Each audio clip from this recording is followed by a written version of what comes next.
हाय TGT PGT math के full preparation में आप सभी का स्वागत है। Welcome to my channel Ranglok mathematics.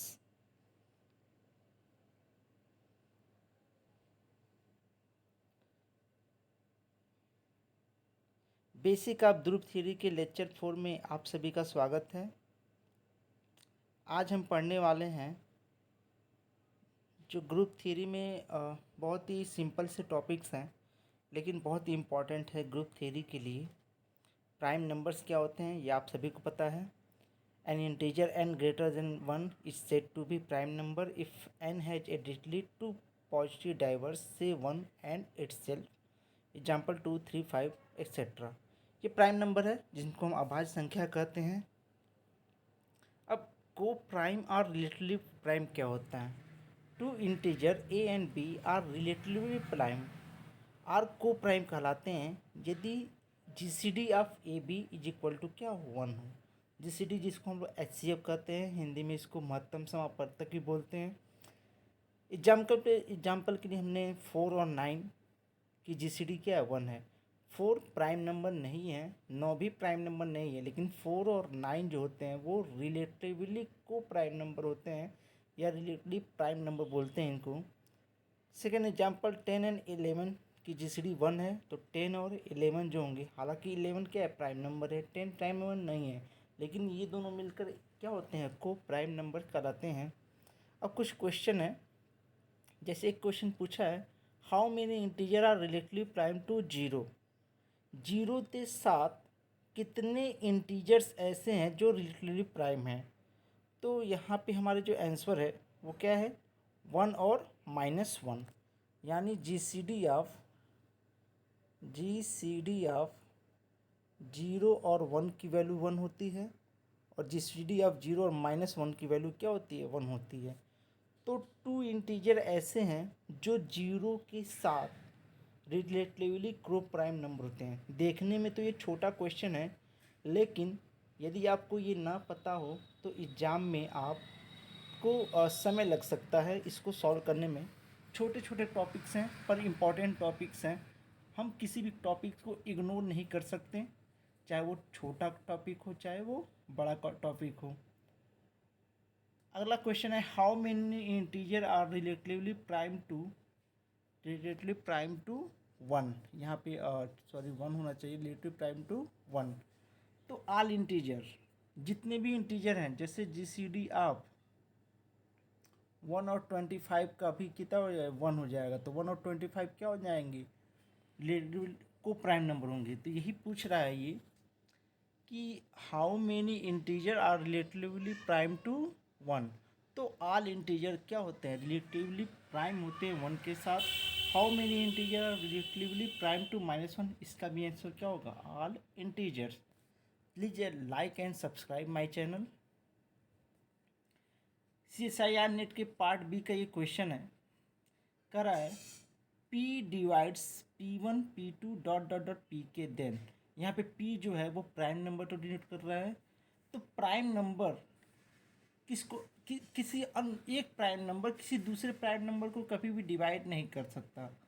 तो ये तभी सत्य होगा जब ये P किसी एक PI, यहाँ पे PI जो आई होगा PI यानी अगर ये प्राइम है P1 P2 डॉट P के भी प्राइम नंबर है, तो इसका मतलब कि कोई PI जो होगा वो P के बराबर होगा, तभी ये सत्य होगा। तो ऑप्शन नंबर 1 P बराबर PI फॉर सम I, हाँ ये आंसर सही होगा। P डिवाइड्स PI, कोई भी प्राइम नंबर दूसरे प्राइम नंबर को डिवाइड नहीं करता। ओके, ट्विन प्राइम क्या होते हैं? ट्विन प्राइम के बारे में कई एग्जाम में हमने देखा है कि ट्विन प्राइम पे क्वेश्चन पूछे जाते हैं। ट्विन प्राइम क्या होते हैं? Two prime number P and P dash बड़ा हो P से, is said to be twin prime if P dash minus P बराबर क्या है 2। यानी इन दोनों के बीच दो ऐसे प्राइम नंबर हों जिनके अंतर क्या हो 2 हो, उनको क्या कहते हैं ट्विन प्राइम। जैसे 3 और 5 ये क्या हो जाएंगे ट्विन प्राइम, तो 3 का अंतर क्या 2 है। 5 और 7 ट्विन प्राइम हो जाएंगे।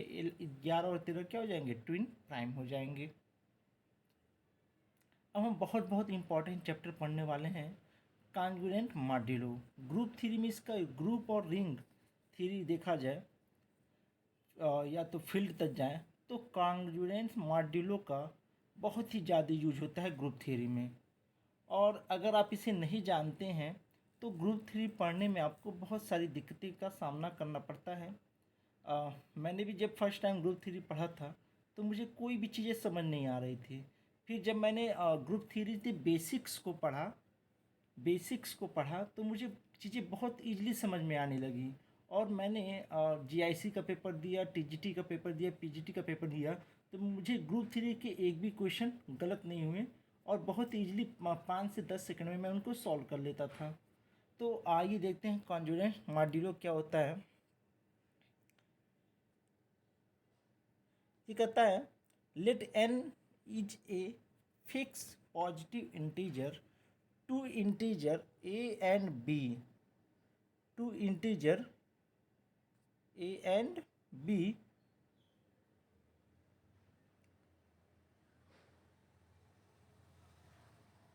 two integer a and b are conjugate modulo n if n divides a minus b। और इसको लिखते कैसे हैं, इसको लिखते हैं a conjugans b modulo n if n divides a minus b।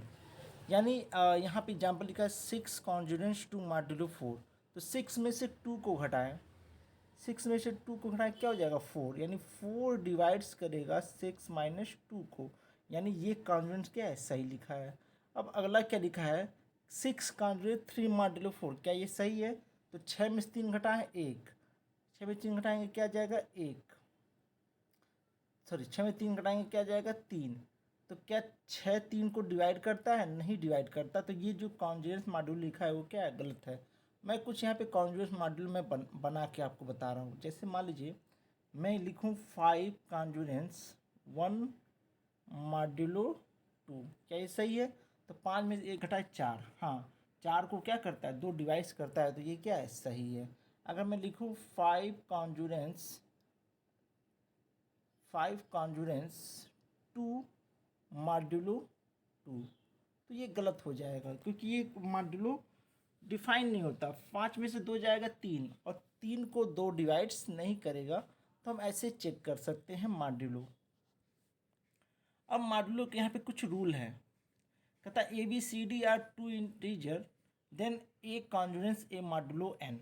या एन कुछ भी हो सकता है, एन कोई कंपोजिट नंबर भी हो सकता है, एन प्राइम नंबर भी हो सकता है। तो इसको अगर चेक करें हम, तो पहला क्या कर रहा है ए कॉन्जुगेंस ए मॉड्यूलो एन, तो क्या ए की जगह पर मैं 3 रख दूँ, 3 कॉन्जुगेंस 3 मॉड्यूलो एन, एन को कुछ भी रखा जा सकता है, एन को 5, तो क्या ये सही है, बिल्कुल सही है। 3 में 3 जाएगा 0 और 5 0 को डिवाइड करेगा, कोई भी इंटीजर 0 को डिवाइड करता है, तो ये पहला जो हमने लिखा है वो बिल्कुल ही सही है। सेकंड क्या कर रहा है कि A congruence B modulo N then B congruence A modulo N, इसकी प्रॉपर्टी है, मतलब कि यहाँ पे 5 कॉन्जुगेंस 1 मॉड्यूलो 2, ये सही है। तो क्या 1 कॉन्जुगेंस 5 मॉड्यूलो 2 होगा, बिल्कुल होगा। यहाँ पे क्या है 4 आ रहा है, 5 में से 1 जा 4, क्योंकि हमारा क्या होता है ए माइनस बी डिवाइड करे, ए माइनस बी को कौन डिवाइड करेगा, एन डिवाइड करना चाहिए। तो 5 में से जा 4, 4 को डिवाइड कर रहा है 2, और 1 में से 5 जा -4, -4 को भी 2 डिवाइड्स करेगा। नेगेटिव एन क्वॉशिएंट आता है, इससे कोई मतलब नहीं होता, लेकिन वो डिवाइड्स करना चाहिए।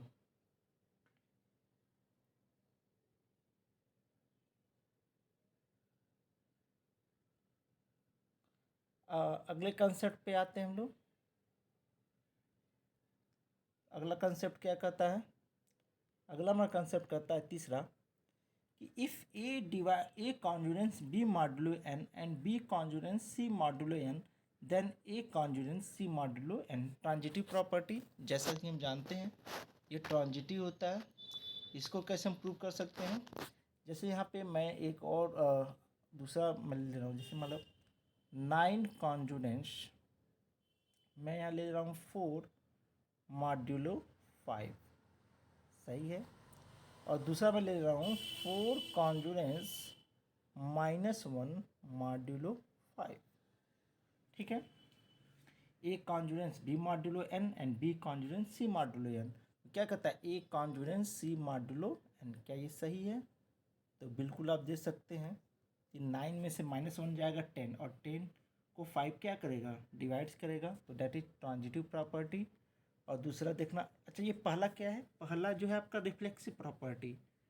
फर्स्ट क्या कहता है कि कॉन्जुरेंस मॉड्यूलो क्या है, एक रिफ्लेक्सिव प्रॉपर्टी को शो करता है। इसको रिफ्लेक्सिव कहते हैं, जिसको हम लोग स्वतुल्य संबंध भी बोलते हैं हिंदी में। ये सिमेट्रिक है, सममित। और तीसरा क्या है, ट्रांजिटिव रिलेशन। ट्रांजिटिव, जिसको हिंदी में बोलते हैं स्वतुल्य, सममित और संक्रमक। तो इन तीनों को मिलाकर अगर देखा जाए तो कॉन्जुरेंस मॉड्यूलो क्या है, एक तुल्यता संबंध है, एक इक्विवेलेंस रिलेशन है।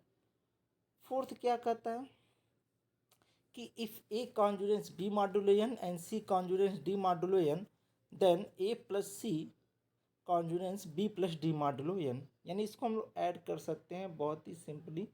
तो यहाँ पे मैं मॉड्यूलो कर दूँ, तो यहाँ पे मैं देख सकता हूँ इसको हम लोग कैसे प्रूव करेंगे। तो बेसिकली मैं इसका प्रूफ नहीं दिया हूँ, लेकिन ऑपरेटरली मैं इसको प्रूव करूँ तो 5 कॉन्जुरेंस 2 मॉड्यूलो 3 होता है, एंड 9 कॉन्जुरेंस जैसे मतलब 3 मॉड्यूलो 3 हो जाएगा। इन दोनों को ऐड कर जाएगा तो 9 5 14 कॉन्जुरेंस 5 मॉड्यूलो 3, बिल्कुल सही है। 14 में 5 जाएगा 9, और 9 को 3 डिवाइड करता है, तो ये भी प्रॉपर्टी क्या है, बिल्कुल ही सही है। अब आप सोच रहे होंगे इसका यूज क्या होगा, तो जब मैं अगला वीडियो बनाऊंगा तो मैं अगले वीडियो में कॉन्जुरेंस मॉड्यूलो के मैं यूज बताऊंगा, और आप देखेंगे वाकई में कॉन्जुरेंस मॉड्यूलो से हम बड़े बड़े क्वेश्चन बड़े आसानी से सॉल्व कर सकते हैं। तो प्लीज़ मेरे किसी भी वीडियो को स्किप ना करें। अगर आपने मेरा पिछला वीडियो नहीं देखा है तो ज़रूर देखें। पांचवी प्रॉपर्टी क्या है, पांचवी प्रॉपर्टी है A congruence B modulo N and C congruence D modulo N, then A dot C बराबर B dot D modulo N. इसको भी चेक कर लेते हैं यहीं से। अगर मैं इन दोनों का मल्टीप्लाई करूं तो 9 25 45, और कॉन्जुरेंस ये क्या हो जाएगा, 2 3 6, बिल्कुल सही आ रहा है। 39 39 आल्सो डिवाइड बाई 3, तो ये भी सही है। छठी प्रॉपर्टी क्या करता है, A congruence B modulo N, then ए सी, मतलब किसी भी हम सी को मल्टीप्लाई कर सकते हैं, तो इसको भी हम यहीं से चेक कर लें। तो अगर मैं इन दोनों में 3 का मल्टीप्लाई कर दूं, 3 का नहीं मैं 11 का मल्टीप्लाई कर देता हूं, तो 11 25 55, और 11 दूनी 22 मॉड्यूलो 3, बिल्कुल सही है। लेकिन मैंने यहाँ पे एक स्टार लगाया हुआ है, स्टार। स्टार का मतलब क्या है, स्टार का मतलब ये है कि ये रिवर्स फॉलो नहीं करता। अच्छा, ये भी रिवर्स फॉलो नहीं करेगा, ये भी रिवर्स फॉलो नहीं करेगा। रिवर्स मतलब कि अगर ए सी congruence B C modulo N है तो ए कॉन्जुरेंस बी मॉड्यूलो एन नहीं होगा। यानी ये ए कॉन्जुरेंस बी मॉड्यूलो एन है तो हम किसी का मल्टीप्लाई कर सकते हैं, लेकिन ए सी congruence B C modulo N है तो हम इसको ए कॉन्जुरेंस बी मॉड्यूलो एन नहीं लिख सकते हैं। अभी मैं आगे एग्जाम्पल बताऊँगा। सातवां क्या है, सातवां कहता है कि ए कॉन्जुरेंस बी मॉड्यूलो एन है, यानी ए का पावर के कॉन्जुरेंस बी का पावर के मॉड्यूलो एन है, हो जाएगा। लेकिन इसका रिवर्स जो है वो फॉलो नहीं होगा। ठीक है, तो यहाँ पे मैं इसको देख लेता हूँ। अगर मैं इसका 2 पावर करूँ तो ये हो जाएगा 81 और 9, बिल्कुल फॉलो करेगा। अच्छा, कुछ और प्रॉपर्टी है जो यहाँ नहीं है, वो मैं बता दूँ आपको। जैसे मान लीजिए ए कॉन्जुरेंस बी मॉड्यूलो एन है, अगर मैं किसी भी एक साइड एन का कोई भी मल्टीपल जोड़ूँ या घटाऊँ तो भी मॉड्यूलो पे कोई भी फर्क नहीं पड़ता। जैसे बाई एग्जाम्पल अगर मैं लूँ कि 9 कॉन्जुरेंस 1 मॉड्यूलो 2, अगर मैं इस साइड, सही है, 9 में से 1 8, किसी भी साइड दो का कोई मल्टीपल, 2 का मल्टीपल क्या है, 2 25 10, 10 जोड़ दूँ यहाँ पे, 10 जोड़ दूँगा तो क्या हो जाएगा, 9 कॉन्जुरेंस 11 मॉड्यूलो 2, ये भी सही होगा। ठीक है, 10 घटा दूँ तो भी सही होगा। दूसरे साइड भी यही कर दूँ इस साइड में 10 जोड़ दूँ तो 19 कॉन्जुगेंस 1 मॉडुलो 2। तो ये भी ध्यान रखिएगा कि हम किसी भी साइड n का कोई भी मल्टीपल जोड़ या घटा दें, इस पर कोई फ़र्क नहीं पड़ेगा। अब रिवर्स एग्जांपल मैं बता दूं। यहाँ पे मैंने यहाँ कहा था कि एक कॉन्जुगेंस, अब यहाँ से पढ़िए, एक कॉन्जुगेंस b मॉडुलो n हो तो ac congruence bc modulo n होता है, लेकिन इसका उल्टा नहीं होता। जैसे यहाँ पे 12 कॉन्जुगेंस, एग्जाम्पल देखिएगा ध्यान से, 12 कॉन्जुगेंस 2 मॉडुलो n है, तो 12 में 6 इंटू 2 इंटू 1 इंटू 2, तो क्या 2 और 2 को काट सकते हैं? तो 2 और 2 को काटेंगे तो क्या हो जाएगा? 6 कॉन्जुगेंस 1 मॉडुलो 10, जो कि बिल्कुल गलत है। तो रिवर्स नहीं होता, रिवर्स नहीं होता, ये भी ध्यान दें। और यहाँ पे देखिएगा, अब यहाँ पे ये कह रहा है कि यहाँ पे ये मिस प्रिंट है, तो मैं इसको सही कर दूँ। ए का पावर के और बी का पावर के, ए का पावर के कॉन्जुगेट बी का पावर के मॉडुलो n, तो क्या a conjugate b modulo n होगा? देखिए ये होता है। अगर मैं यहाँ दिखाऊँ तो ए कॉन्जुगेंस बी मॉडुलो n, अगर ये है तो ये होगा, लेकिन अगर ये है, अगर ये चीज़ें हैं तो इसका रिवर्स ये नहीं होता। जैसे यहाँ पे एक एग्जाम्पल से मैं यहाँ पे समझा दूँ आपको। जैसे 3 स्क्वायर कॉन्जुगेंस 2 स्क्वायर मॉडुलो 5, 3 का स्क्वायर क्या होता है? 9 कॉन्जुगेंस 4 मॉडुलो 5, ये सही है। लेकिन क्या 3 कॉन्जुगेंस 2 मॉडुलो 5 ये सही है? नहीं सही है। तो इसका उल्टा नहीं होता, ये भी ध्यान रखें। अगर कहता है कि अगर मुझे काटना ही पड़े सी को, तो हम कैसे काटेंगे? तो A C congruence B C modulo n है, तो एक कॉन्जुगेंस क्या होता है? A congruence B modulo n by D होता है। यहाँ पे n की वैल्यू बदल जाएगी, n बाई डी हो जाएगी, जहाँ d क्या है? G C D of C N. जैसे यहाँ पे पिछला एग्जाम्पल क्या था? पिछला एग्जाम्पल था 12 कॉन्जुगेंस 2 मॉडुलो 10।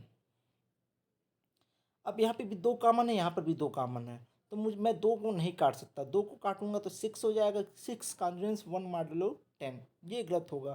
तो अगर मुझे 2 को काटना है तो 2 और 10 की जीसीडी क्या होगी? 2।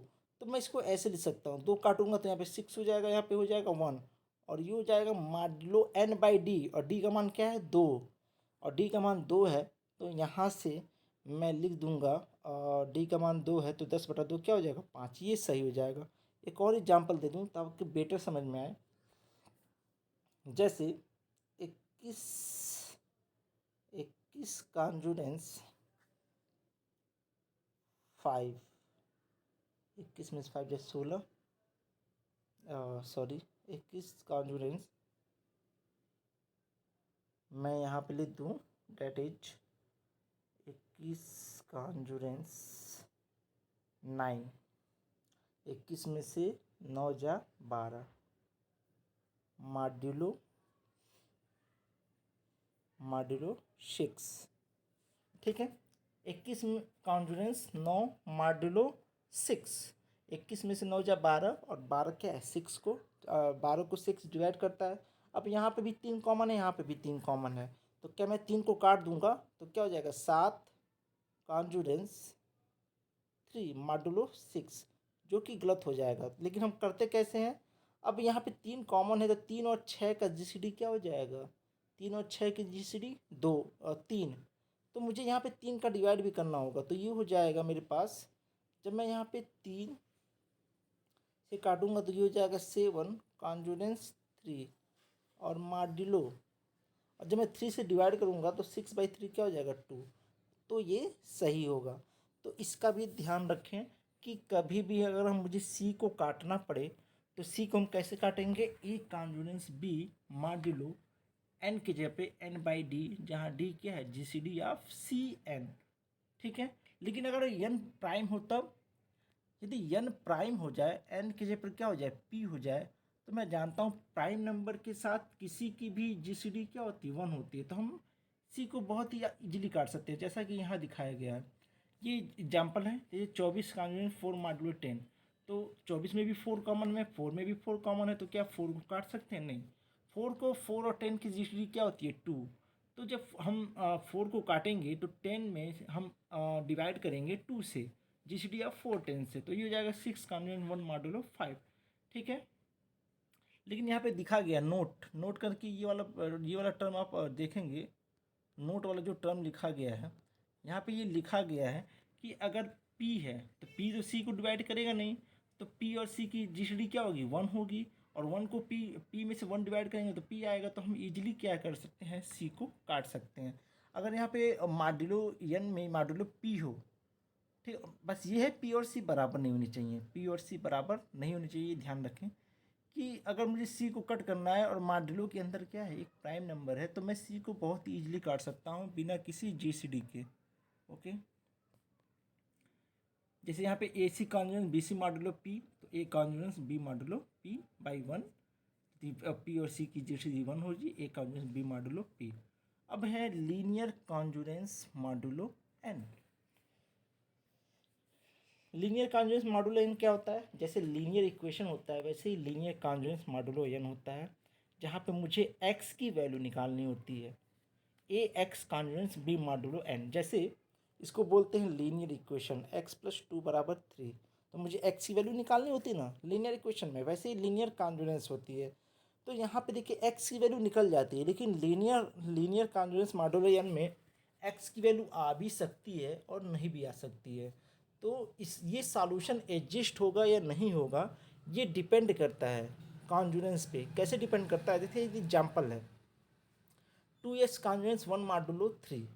तो ये ध्यान दीजिएगा कि मॉडुलो के अंदर जो संख्या होती है जैसे 3, तो 3 से छोटा 0 1 2 में से कोई एक इसको सेटिस्फाई जरूर करेगा अगर इसका सॉल्यूशन है तो। इसको बोलते हैं इनकॉन्जुगेंट सॉल्यूशन। और कितने इनकॉन्जुगेंट सॉल्यूशन होते हैं ये भी डिपेंड करता है, जिसको हम लोग आगे डिस्कस करेंगे। तो यहाँ पे x की जगह पे 2 रखा जाए तो इसको सेटिस्फाई कर देगा, x पे 2 रखा जाए तो क्या जाएगा 4 कॉन्जुगेंस 1 मॉडुलो 3। अब हम देखते हैं कि लीनियर कॉन्जुगेंस तब सेटिस्फाई होता है कब नहीं होता। तो यहाँ पे मैं देखूँ, सॉरी, ये कहाँ से या सॉरी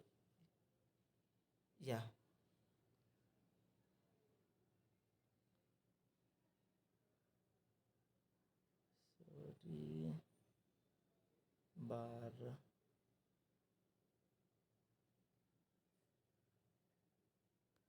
चलिए इमेज डिलीट हो गया, फिर भी मैं बता देता हूँ।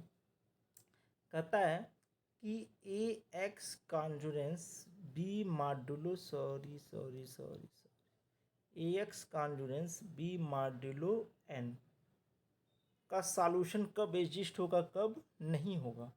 तो ध्यान दें कि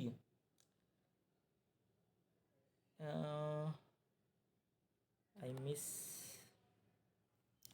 यदि ए और एन की जीसीडी, ए और एन की GCD of a comma n, GCD of a comma n अगर ये बी को डिवाइड करता है तो लीनियर कॉन्जुगेंस का सॉल्यूशन होता है, नहीं तो नहीं होता है। जैसे कि एग्जाम्पल में मैं आपको बता दूं, जैसे मैं कहूं कि 2x कॉन्जुगेंस 5 मॉड्यूलो 2 को सॉल्व करें। अब यहाँ पे देखें ए के जगह पे क्या है 2 है और एन के जगह पे क्या भी 2 है, 2 और 2 की जीसीडी क्या होगी 2। तो क्या 2 5 to डिवाइड करता है, नहीं। तो x का कोई भी सॉल्यूशन एग्जिस्ट नहीं करेगा, ये ध्यान रखें। और अगर आपको देखना है तो 2 से छोटा कौन कौन है 0 1 2, तो मैं आपको बता दूं कि एक सॉल्यूशन n से छोटा जरूर एग्जिस्ट होता है, जिसको हम लोग इनकॉन्जुगेंट सॉल्यूशन बोलते हैं। तो 0 रखेंगे तो भी सेटिस्फाई नहीं होगा, 1 रखेंगे तो भी सेटिस्फाई नहीं होगा, ठीक है, और 2 रखेंगे तो भी ये सेटिस्फाइड नहीं होगा, यानी इसका कोई भी सॉल्यूशन एग्जिस्ट नहीं करेगा। और कितने इनकॉन्जुगेंट सॉल्यूशन एग्जिस्ट होते हैं, तो मैं बता दूं ए और एन का जितना जीसीडी होता है, ए और एन का जितना जीसीडी होता है उतने इनकॉन्जुगेंट सॉल्यूशन एग्जिस्ट करते हैं। जैसे एग्जांपल में यहाँ पे मैं बता दूं, जैसे एक मैंने यहाँ पे एक 3x कॉन्जुगेंस मैंने ले लिया, 3x कॉन्जुगेंस 12 मॉड्यूलो 6। ठीक है, 3 और 6 की जीसीडी क्या है 3, और 3 डिवाइड करती है 12 को, हाँ बिल्कुल डिवाइड करती है, तो इसका सॉल्यूशन एग्जिस्ट होगा। अब कितने सॉल्यूशन एग्जिस्ट होंगे? इनफाइनाइट सॉल्यूशन एग्जिस्ट होते हैं। देखिए सॉल्यूशन तो इनफाइनाइट होंगे, लेकिन कितने इनकॉन्जूरेंस सॉल्यूशन होंगे? इनकॉन्जूरेंस सॉल्यूशन का मतलब कि कितने ऐसे सॉल्यूशन होंगे जो 0 से 6 के बीच में होंगे। तो जितनी ए और एन की जीसीडी होती है यानी 3, यानी 0, 1, 2, 3, 4, 5 के बीच में, ठीक है, इसके 3 सॉल्यूशन एग्जिस्ट होंगे। तो 0 एग्जिस्ट, 0 बिल्कुल, 1 भी सेटिस्फाई करता है, बिल्कुल 1 भी सेटिस्फाई करता है। तो ऐसे ऐसे हम लोग यहाँ पे देख लेंगे कि कितने इनकॉन्जूरेंट सॉल्यूशन एग्जिस्ट होते हैं। ठीक है, ये भी देखना है। फिर यहाँ पे हम आगे चलते हैं। ये तो हमने देख लिया था। हाँ, एक क्वेश्चन है 3x कॉन्जूरेंस 1 मॉडुलो 100। तो इसको कैसे सॉल्व करते हैं? यहाँ पर सॉल्व करने का तरीका देख लीजिए। 100 और 3 का जीसीडी क्या है 1 है। 1 को डिवाइड करेगा तो बी की जगह पे 1 है, तो मैंने बताया था ए एक्स कॉन्जूरेंस बी मॉडुलो एन का सॉल्यूशन कभी होता है जब ए एन का जीसीडी यानी 3 और 100 का जीसीडी बी को डिवाइड करे। तो यहाँ पे जो सॉल्व करने का तरीका है वो कठिन है, लेकिन मैं आपको इजी तरीका बताऊँगा। बेसिक तरीका मैं बताता हूँ। बेसिक तरीका कैसे सॉल्व करते हैं। आप 1 को, जैसा कि मैंने इससे पिछले वाले लेक्चर में बताया था कि हम किसी भी 2 नंबर के जीसीडी को उन 2 नंबरों के लीनियर कॉम्बिनेशन में लिख सकते हैं। लीनियर कॉम्बिनेशन में लिख सकते हैं। तो 3 और 100 का जीसीडी 1 है, तो 1 को हम 100 और 3 के कॉम्बिनेशन में लिख सकते हैं। जैसे यहाँ पे 100 बराबर 3 गुणे 33 प्लस 1। और मैंने ये भी बताया था कि ए और बी की जो जीसीडी होती है वो बी और आर की भी जीसीडी होती है। तो 3 को, और जो 100 और 3 की जो जीसीडी होगी वही जीसीडी 3 और 1 की होगी। 3 और 1 को लिख दिया हमने। अब 1 के जगह पर हम लिख सकते हैं 100 प्लस 3 इंटू -33। ओके, तो यहाँ पे मैंने इसको यहाँ पे 1 को लिख दिया 100 और 3 के कॉम्बिनेशन में। अब मैं करता क्या हूँ कि 3h कॉन्जुरेंस 1 के जगह पे मैं ये लिख सकता हूँ, 1 की जगह पे मैं ये लिख सकता हूँ। और जब मैं ये लिख सकता हूँ तो मैंने आपको बताया था कि हम क्या कर सकते हैं कि किसी भी साइड से 100 का मल्टीपल यन का मल्टीपल घटा या बढ़ा सकते हैं। तो ये यन का मल्टीपल है, तो मैं इसको इरेज कर सकता हूँ। तो यहाँ पे देखते हैं 3x, एक्स की जगह क्या आ गया -33, यानी x की एक वैल्यू -33 होगी। और -33 अगर है तो उसमें हम 100 ऐड कर सकते हैं, 100 सब्ट्रैक्ट कर सकते हैं। तो जब मैंने 100 ऐड किया तो क्या आ गया 67, यानी इसका एक जो आंसर होगा वो क्या हो जाएगा 67 भी आंसर होगा। अब मैं इसको सॉल्व करने का इजी तरीका बताता हूँ। इजी तरीका क्या है, देखिए इजी तरीका ये है कि 3x कॉन्जुरेंस 1 मॉड्यूलो 100 है। अब यहाँ पे देखिए, यहाँ पे 3 को मुझे काटना है, तो 3 को काटना है तो कैसे काटेंगे? हम इस साइड इतना ऐड कर दें कि इन दोनों में 3 कॉमन हो जाए। और ऐड करने का भी तरीका क्या है, हम 100 का मल्टीपल ही ऐड कर सकते हैं। तो अगर मैं 100 ऐड करूँगा 101 3 से डिवाइड नहीं होता। 200 ऐड करूँ तो 201 3 से डिवाइड हो जाएगा। तो 3x कॉन्ग्रुएंस मैं लिख सकता हूँ 201 मॉडुलो 100। तो मैंने बताया था कि किसी भी साइड 100 का मल्टीपल घटा या बढ़ा सकते हैं। अब मैं यहाँ भी 3 कॉमन है, यहाँ भी 3 कॉमन है। तो काटने का तरीका क्या होता है कि जिसको काटना है उसका n के साथ जीसीडी लेंगे। तो n के साथ जीसीडी क्या है, इसका 1 है। 3 और 100 का जीसीडी 1 है, तो जीसीडी 1 है तो मुझे जीसीडी को 100 से डिवाइड करना होता है। लेकिन मैं यहाँ पे 1 है तो 100 से डिवाइड करूँगा तो वही चीज़ आएगा। तो इसका मतलब ये है कि मैं 3 को मैं इजीली काट सकता हूँ। तो जब मैं काटूंगा तो ये क्या आ जाएगा x कॉन्जुरेंस 67 मॉड्यूलो 100। बहुत ही ईजिली मैंने सॉल्व कर दिया। अच्छा x का एक और आंसर क्या हो जाएगा, तो इसमें आप 100 जोड़ते जाएं। एक आंसर क्या है, x का एक आंसर 67 है जो इनकॉन्जुडेंट है। इनकॉन्जुडेंट का मतलब ये अंदर है 100 के। और कितने इनकॉन्जुडेंट सॉल्यूशन होते हैं, जितना जीसीडी होता है। जीसीडी 1 है तो 1 इनकॉन्जुडेंट सॉल्यूशन होगा। अगर कोई पूछे एक्स का एक और आंसर बताइए तो मैं एक्स का एक और आंसर बता दूंगा। मैंने 100 ऐड कर दिया, 167 भी इक्वेशन को सेटिस्फाई करेगा। 100 सब्ट्रैक्ट कर दीजिए, 200 ऐड कर दीजिए, यानी कितने सॉल्यूशन हो जाएंगे? इनफाइनाइट सॉल्यूशन हो जाएंगे। अगला क्वेश्चन देखते हैं। अगला क्वेश्चन है 4x कॉन्जुगेट 2 मॉड्यूलो 10। इसको सॉल्व करने का तरीका क्या है? इसको सॉल्व करने का तरीका मैं अपने मेथड से बता रहा हूँ। 4x conjugate 2 modulo 10। सबसे पहले तो देखिए 4 और 10 का जीसीडी क्या है? 2। 2 को डिवाइड करता है, इसका मतलब सॉल्यूशन होगा। ठीक है, पहले मैं इसको यहाँ पे 2 कॉमन है, यहाँ पे भी 2 कॉमन, मैं 2 काटना चाहता हूँ, लेकिन 2 काटूंगा कब? अब मैं देखूंगा जिसको मुझे काटना है उसका एन के साथ जीसीडी कितना आ रहा है? 2। तो जब मैं 2 काटूंगा तो मुझे इसके जीसीडी से डिवाइड भी करना पड़ेगा। तो मैं यहाँ पे लिख सकता हूँ डेट इज 2 काटूंगा तो 2x कॉन्जुगेट 1 मॉड्यूलो, अब मैं 10 नहीं लिखूंगा, 10 by GCD of a n, 10 by GCD of a n, जैसा कि पीछे मैंने बताया है, आप वीडियो को देख सकते हैं। मैं दिखा दे रहा हूँ। देखिए यहाँ पे जब सी को काटना होता है तो हम क्या करते हैं? डी से डिवाइड करते हैं, जहाँ पे डी क्या है? जीसीडी ऑफ सी और एन। ठीक है, तो 10 और सी और एन की जीसीडी कितनी है? 2, तो 5 हो जाएगा। अब मुझे यहाँ पे 2 काटना है, तो मैं ऐसा ऐड करूँगा यहाँ पे एक में कि 2 दोनों तरफ कॉमन। अब 2 और 5 की जीसीडी क्या है? 1 है, तो 1 है तो मैं इजीली काट सकता हूँ। तो मैं क्या करूँगा यहाँ पे मैं करूँगा 2x कॉन्जुगेट, मैं 5 ऐड कर दूँ तो क्या हो जाएगा? 6 मॉड्यूलो 5। मैं 2 को काट सकता हूँ तो क्या हो जाएगा? x conjugate 3 modulo 5। ठीक है, तो यहाँ पे 3 इसका क्या है? एक आंसर है। चाइनीज रिमाइंडर थ्योरम बहुत इंपॉर्टेंट है, पीजीटी के एग्जाम में ये पूछा जाता है, सीएसआईआर नेट के एग्जाम में पूछा जाता है। थोड़ा सा कठिन है लेकिन आप कर ले जाएंगे। क्या होता है? Let m1 m2 small m1 m2 dot dot mn are positive integer with GCD of mi mj equal to m1। इसका क्या मतलब है? इसका मतलब ये है जीसीडी ऑफ mi mj का मतलब ये है कि 1 इक्वल टू, यानी कोई भी नंबर, हर नंबर क्या होना चाहिए? रिलेटिवली को प्राइम नंबर होना चाहिए। और हमारा I not equal to that is, जैसे यहाँ पे ये क्वेश्चन देता है X congruent A one modulo N, X congruent A two modulo N dot dot X congruent A N modulo N has unique solution with respect to modulo m1 m2। अब यहाँ पे मैं समझूँ,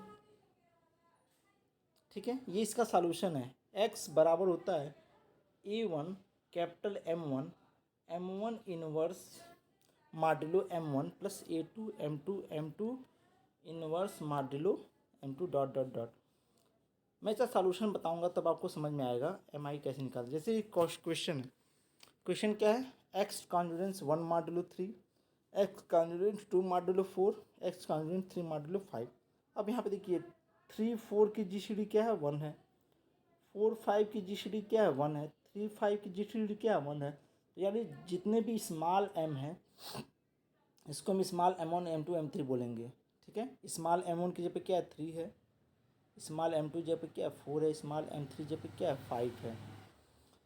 सबकी जो जीसीडी है, को प्राइम जीसीडी क्या है? 1 है, तो यानी को प्राइम है, यानी चाइनीज रिमाइंडर थ्योरम से इसका यूनिक सॉल्यूशन होगा। और यूनिक सॉल्यूशन किसके रिस्पेक्ट में होगा? तो रिस्पेक्ट में होता है यम के रिस्पेक्ट में, और यम बराबर क्या होता है? m1 m2 m3। तो m1 m2 m3 जो भी होता है, तो 3 चौको 12, 12 25 60। ठीक है, तो मॉड्यूलो 60 के रिस्पेक्ट में इसका यूनिक सॉल्यूशन होगा। ठीक है, तो यहाँ पे चाइनीज रिमाइंडर थ्योरम लगाया गया है। यम बराबर क्या हो जाएगा? m1 m2 m3, तो क्या आ जाएगा? 60। यानी एक बार पीजीटी में यही क्वेश्चन पूछा था कि किस मॉड्यूलो के रिस्पेक्ट में ये यूनिक सॉल्यूशन होगा। तो ये ध्यान रखें, m, मैं तीनों को मल्टीप्लाई, मैं आपको पीजीटी का जब क्वेश्चन कराऊंगा तो मैं वहाँ पे दिखाऊंगा कि चाइनीज रिमाइंडर थ्योरम को कैसे एप्लीकेबल करते हैं। ठीक है, तो यहाँ पे अब m1 कैसे निकलेगा? तो m1 बराबर क्या होता है? m1, यहाँ ध्यान दें, m1 बराबर होता है स्मॉल m, कैपिटल m1 बराबर हो जाएगा m अपान स्मॉल m1। ठीक है, तो 60/3 20 हो जाएगा। m2 क्या हो जाएगा? 60/4, ठीक है। तो A1 बराबर 1, A2 बराबर 2। यहाँ पे A1 की वैल्यू ये है, डेट इज A1 1 है, A1 A2 और A3। तो इसका सॉल्यूशन क्या होता है? इससे सॉल्यूशन होता है x बराबर A1 capital M1 M1 inverse modulo M1। M1 inverse का मतलब M1 इनवर्स, अब देखिए M1 की वैल्यू क्या है? 20 है। M1 की वैल्यू क्या है? 20। 20 इनवर्स मॉडुलो M1। तो मॉडुलो M1 के जगह क्या था? 3। मॉडुलो 3 का मतलब ये कुछ हम लोग ऐसे लिखते हैं, 20x कॉन्जुडेंस 1 मॉडुलो 3। हमें इसको सॉल्व करना है। सॉल्व करने का बहुत इजी तरीका, मैं 3 का मल्टीपल यहाँ पे घटा सकता हूँ। तो 3 छः के 18, 18 में घटाऊँगा 18x, तो ये हो जाएगा 2x। यानी इसको मैं लिख सकता हूँ 2x कॉन्जुडेंस 1 मॉडुलो 3। और मैं इजीली यहाँ पे देख सकता हूँ तो इसका एक आंसर क्या है? That is 2। x को मैं 2 पुट करूँगा, 3 से छोटा होना चाहिए, तो 2। तो आपको इसमें ज़्यादा वर्क करना पड़ता है। ये CSIR नेट में पूछता है, PGT में केवल यही पूछता है किस मॉड्यूल के रिस्पेक्ट में इसका सॉल्यूशन है या नहीं है, ठीक है। तो x बराबर होता है A1 M1 inverse modulo M1 plus A2 M2 inverse modulo M2। तो A1 के पे 1 है, M1 के का वैल्यू मैंने 20 निकाला है। और M1 कैसे निकालते हैं यहाँ पे पता है, M1 बराबर होता है capital M upon small M1, M2 बराबर capital M upon small M2 data. तो यहाँ पे 20 इनवर्स मॉडुलो 3 का मान मैंने यहाँ पे निकाला है। ये क्या हो जाएगा? 2 इनवर्स मॉडुलो 3। क्यों? क्योंकि 3 का मल्टीपल मैं घटा सकता हूँ या बढ़ा सकता हूँ। 15 इनवर्स मॉडुलो 4 का मतलब, तो 4 3 12, 3 इनवर्स मॉडुलो 4। और 3 इनवर्स मॉडुलो 4 का मतलब 3x। जिसको मैं सॉल्व करूँ तो यहाँ पे मैं आपको दिखा दूँ, इस टर्म को मैं सॉल्व करता हूँ। 15 इनवर्स मॉडुलो 4 का वैल्यू कैसे निकलेगा? तो 15 इनवर्स मॉडुलो 4 का मतलब ये जाएगा 15x कॉन्जुडेंस 1 मॉडुलो 4, ठीक है। अब 4 का मल्टीपल यहाँ से घटा दिए तो 4 3 12 घटा देंगे तो क्या हो जाएगा? 3x कॉन्जुडेंस 1 modulo 4। अब मैं जानता हूँ इसका 3 और 4 की GCD 1 है, तो यहाँ से मुझे एक इनकॉन्जुडेंस सॉल्यूशन मिलेगा, यानी 4 से छोटी एक वैल्यू मिल जाएगी। तो 0 पुट करेंगे तो सॉल्यूशन नहीं हो रहा है, 1 पुट करेंगे तो भी नहीं होगा, 2 पुट करेंगे तो 3 छः, 6 में से जाएगा 5, वो नहीं होगा। 3 पुट करेंगे तो हाँ, तो x की एक वैल्यू क्या है? x की वैल्यू क्या आएगी? यहाँ पे 3 आएगी, ठीक है। x की वैल्यू क्या आ जाएगी? 3। यानी इसका 15 इनवर्स मॉडुलो 4 की वैल्यू क्या होगी? 3। 3 3 की 9, 9 में से जाएगा 8, और 8 क्या है? 4 को डिवाइड करता है, ठीक है ना। तो इसकी वैल्यू क्या आएगी? 4 आएगी। इसी तरह इसकी वैल्यू निकाल लेंगे, और इसकी वैल्यू निकालने के बाद हम क्या करेंगे? हम इसकी वैल्यू बड़ी ईजी से निकाल सकते हैं। x बराबर क्या हो जाएगा? 1 into 20 into 2 plus 2 into 15 into 3 modulo 60। यानी x की वैल्यू क्या आ जाएगी? 58 मॉडुलो 16। यानी आंसर क्या हो जाएगा? 58, ठीक है। Thanks for watching. अगर आपको चाइनीज़ रिमाइंडर थ्योरम नहीं समझ में आया तो आप कमेंट में लिखें, तो मैं इसको बेहतर से समझाऊंगा अगले वीडियो में। Thanks for watching. Like and subscribe my channel. Thank you.